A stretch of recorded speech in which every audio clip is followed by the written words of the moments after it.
Welcome back to the deep dive. If you're navigating work or school or frankly, just your daily news feed, you know that feeling, right? That sense of cognitive pressure. Yeah, information overload, it's everywhere. Exactly. And when you see someone struggling with focus, especially say a child, the immediate thought is often, what's broken? What's fundamentally wrong here? Mm-hmm. And that anxiety is completely understandable. For decades, the default response has been to look for a biological reason, hasn't it? To find that specific switch in the brain that controls attention. Right. But today, we're diving into some source material that really challenges that whole idea. Our mission, really, is to explore research, arguing that human attention isn't just some fixed, localized mechanism. It's what they call a higher psychic function, or HPF. Okay, higher psychic function. Yeah, basically a conscious skill that's fundamentally learned and shaped by, well, by our culture, by interaction, by history. Okay, so let's unpack that mission a bit. We're not just trying to figure out where attention sits in the brain, No, not primarily. but how it actually develops, how we learn it. And understanding that developmental path is critical, isn't it? Because if attention is learned, that completely changes how we tackle real-world problems. Like attention deficits in schools. Exactly, like significant issues in primary school kids. Mm-hmm. And crucially, it makes us look much more critically at the rush towards medication. Yeah, and what's fascinating, or maybe alarming, is the sheer scale of this. Despite decades, literally decades of research, problems with concentration and focus, they're still the most frequently reported impairments in children worldwide. Wow. We've kind of reached a point where our theories and our practical approaches, especially in education, they seem to be falling short. If we fundamentally misunderstand what attention is, we're always going to misapply the solution. Okay, let's start with the practical side then. When inattention hits performance, say in school, the immediate reaction, often driven by real concern, is to look for a simple biological cause. And that quickly leads down the path of neuropharmaceuticals, things designed to boost neurotransmitters like dopamine. The fix seems chemical. Right, and look, those biotic factors, they are part of the picture. Nobody's denying that. But we are seeing a necessary shift, I think. Take the legal context in places like Germany. Since 2010, their guidelines actually state that kids with ADHD should first get psychotherapy and other psychosocial support. Before medication. Before medication is the primary route. It's a recognition that attention problems usually involve this complex, mixed, biotic, psychological, social factors. You have to treat the person as a whole biopsychosocial unit. Okay, that feels like a huge jump, though. From a medical guideline to a sort of fundamental critique of how we even think about the mind. What exactly is this source arguing the traditional view gets wrong? The core argument is against reductionism. The source says that when we talk about attention, we often mash together three totally distinct structural levels of activity.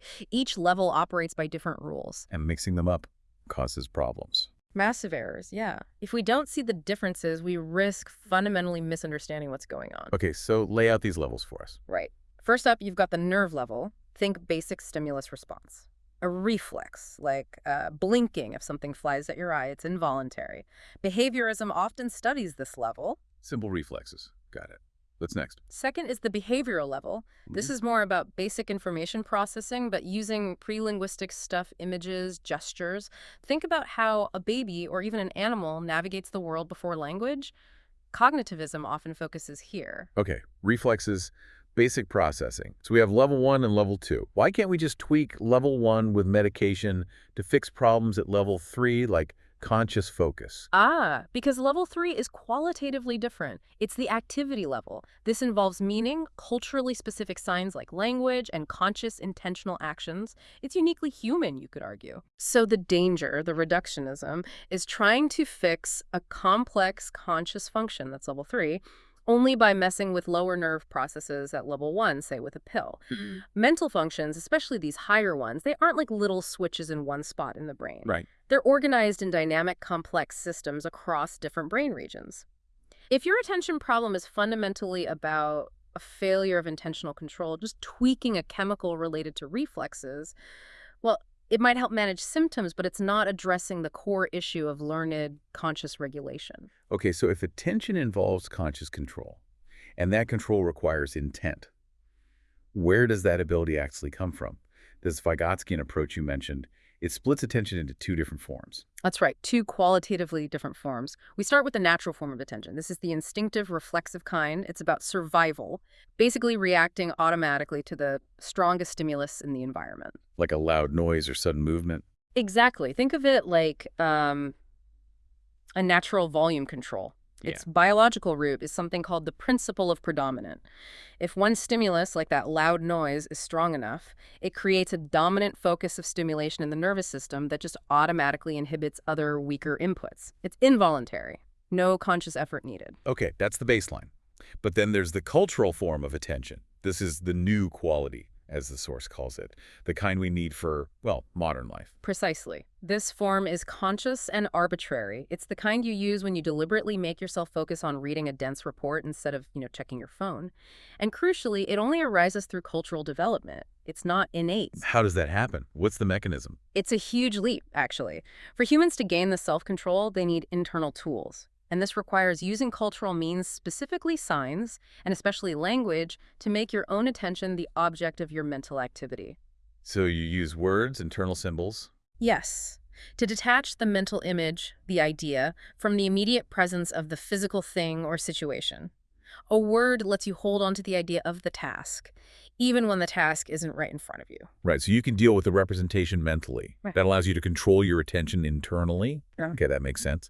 But it requires abstraction, forming concepts. Exactly. Language allows for generalization and abstraction, which are the building blocks for conscious, deliberate attention control. Okay, this brings us to the developmental roadmap then. If attention is acquired socially, how does a child actually internalize this ability? You said it starts interpsychically between people. Socially mediated. And moves intrapsychically, becoming individual control. Through Cool. 4 phases. That's the model, yeah. Let's track how it progresses. Phase 1. It starts very simply. The adult uses external signs, words like look, or gestures like pointing to direct the child's attention to something. The control is entirely external, from the adult to the child. Okay, simple enough. Phase 2, then the child learns to flip that. They start using those same external signs, maybe words, maybe just pointing or making noise to direct the adult's attention. Look, mommy. They realize signs are tools to influence others. Oh, okay. So they learn the power of the signs socially first. But phase 3, that's the big one, right? The bridge. It really is. It's the moment of transformation. Phase 3 is when the child starts using those same external signs, the ones they used on others, on themselves. How does that look? Often it's through, loud self-talk. Put the red block here, or pointing at things for themselves, giving themselves reminders out loud. That self-talk isn't just random noise. It's the tool being turned inward. Exactly. It's literally the transfer point. They're using a previously social tool for self-regulation. That's kind of radical. The idea that the control you want inside your head first has to be practiced outside, socially. Precisely. And then finally, phase 4. That external, mediated, arbitrary attention, the self-talk, the pointing it, gradually becomes fully internalized. It turns into inner speech, silent mental action. The little voice in your head. That's it. And that allows for truly internal regulation, conscious focus, without needing the external prompts anymore. But the key takeaway here is huge. Which is? The quality of that final internalized self-control, that inner voice guiding your focus, is a direct echo of the quality of the interaction that happened earlier between the educator, parent, teacher, and the child. Wow. So it totally flips the script on schools, doesn't it? Yeah. If a teacher doesn't explicitly teach or model how to control action during learning, then that aspect, that higher attention skill, it's likely to be underdeveloped in the pupils. The development of attention isn't something you can just assume kids have when they walk in the door. It's actually a core task of the school. right? So if attention is a culturally acquired function, like we've been saying, then any intervention, any help, has to start at the highest level. You need to train mental activity regulation. Not just drilling focus in isolation. No. And crucially, this training absolutely has to integrate attention with interest. Because interest, well, that's the engine. It provides the motivational and emotional fuel for sticking with an action. And we're not just talking about simple biological drives here, are we? The source argues interests themselves are historical, social things that have to be formed. Exactly. We have, primary interests or needs, the innate ones, hunger, sleep, basic survival stuff. Okay. But then we have secondary interests. These are acquired, they're variable, they're entirely shaped by our social context. Take reading, for example. Not biologically essential. Not at all. But in a literate society, in our culture, reading can be formed into an incredibly powerful secondary need. It becomes something that drives sustained thinking and learning. So, attention training helps you concentrate on the task. While interest training makes the object of that task feel meaningful, personally significant. Precisely. You need both working together. So the pedagogical solution isn't just about telling kids to pay attention. It's about teaching them the structure of effective action, training what the source calls complete learning actions, not just grading the final output. What are the parts of this complete action? There are 4 key components, and they need to be explicitly taught and practiced. First, action drive. That's motivation. You have to ensure the task, the object, is attractive, meaningful.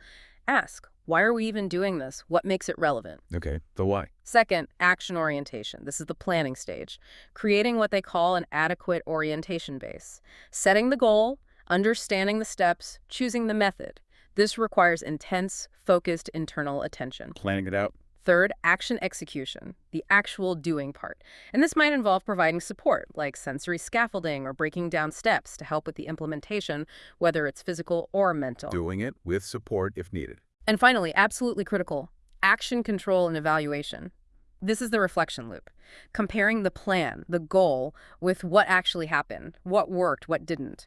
Learning from the difference. Teaching this whole structure is teaching self-regulation and attention control. Okay, to make this really concrete, let's look at a specific teaching example, something designed explicitly to form that cognitive interest we talked about.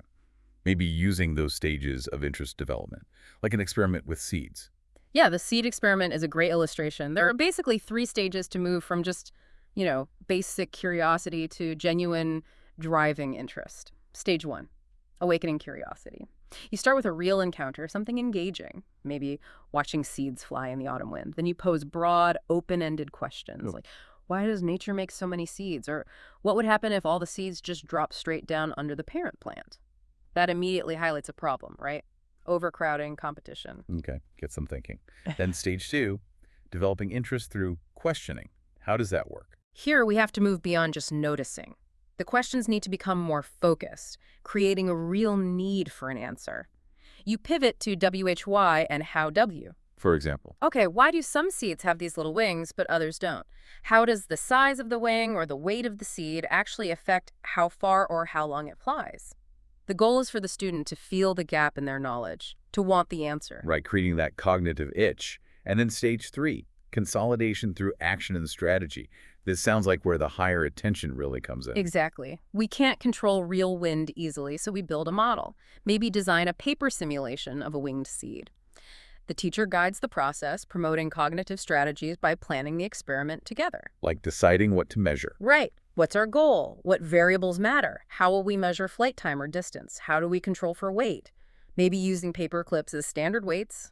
They plan it, execute it, record data. And the evaluation part. That's comparing the results. Did heavier seeds fall faster? Did bigger wings slow them down? And then, crucially, applying that understanding back to the real world. Okay, now can we explain why fluffy snow falls slower than hard rain? Or even thinking about designing flying machines, it reinforces that whole, complete learning action structure. And the real sign that it worked. That genuine interest has taken root. It's pretty simple, actually. If, after all that, the students are still asking questions, deriving new questions from what they learned, that's your indicator.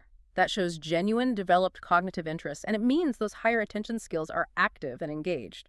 Hashtag tag outro. So let's try and pull this all together. What we've discussed today suggests attention isn't just something you have or don't have. It's a learned conscious ability, a higher psychic function that emerges through our cultural development, particularly through internalizing language and symbolic thought. And if that's true, then it's really the core job of education to actively develop this ability. Right. Not just assume it's a prerequisite for entry or treat it solely as a medical issue if it's weak.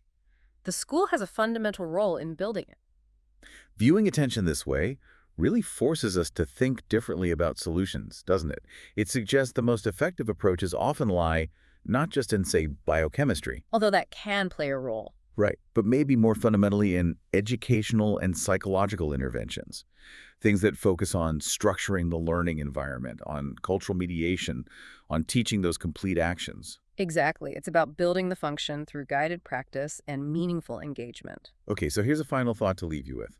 Since these higher psychological functions, attention, interest, conscious control, they arise first in social interaction, right? Yeah. Between people, interpsychically. Before they become individual, intrapsychic control. Then consider this. The quality of the attention, the focus, the regulation you practice when you're engaged in shared activity with others, that directly shapes the structure and quality internal mental life. The self-control you wish you had internally, maybe it first needs to be consistently practiced and regulated externally in interaction, something to think about.